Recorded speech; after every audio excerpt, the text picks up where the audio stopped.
patron saint of Italy, Francis of Assisi, was a poor little man who astounded and inspired the church by taking the gospel literally, not in a narrow fundamentalist sense, but by actually following all that Jesus said and did, joyfully, without limit, and without a sense of self importance.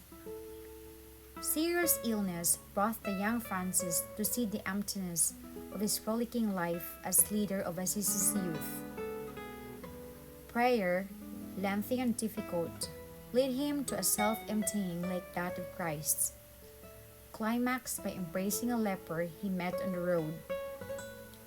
It symbolized his complete obedience to what he had heard in prayer.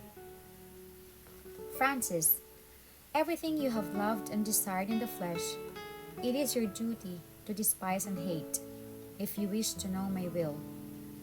And when you have begun this, all that now seems sweet and lovely to you will become intolerable and bitter.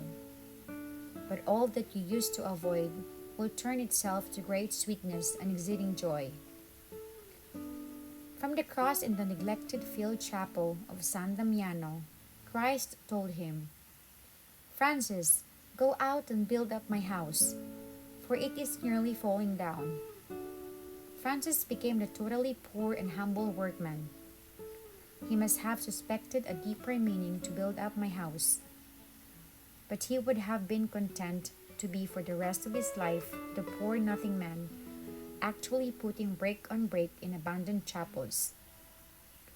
He gave up all his possessions, piling even his clothes before his earthly father, who was demanding restitution for Francis' gifts to the poor, so that he would be totally free to say, "Our Father in heaven." He was for a time considered to be a religious fanatic, begging from door to door when he could not get money for his work, evoking sadness or disgust to the hearts of his former friends, ridicule from the unthinking. But genuineness will tell. A few people began to realize that this man was actually trying to be Christian. He really believed what Jesus said. Announce the kingdom.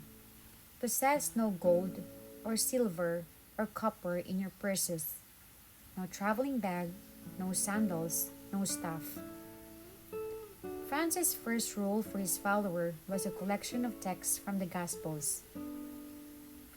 He had no intention of founding an order, but once it began, he protected it and accepted all the legal structures needed to support it. His devotion and loyalty to the church were absolute and highly exemplary at a time when various movements of reform intended to break the church unity. Francis was torn between a life devoted entirely to prayer and a life of active preaching of the good news. He decided in favor of the latter, but always returned to solitude when he could.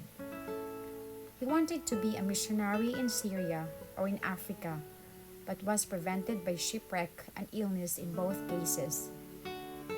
He did try to convert the Sultan of Egypt during the Fifth Crusade. During the last years of his relatively short life, he died at 44. Francis was half blind and seriously ill. 2 years before his death, he received the stigmata, the real and painful wounds of Christ in his hands, feet, and side. On his deathbed, Francis said over and over again the last addition to his Canticle of the Sun: "Be praised, O Lord, for our sister death."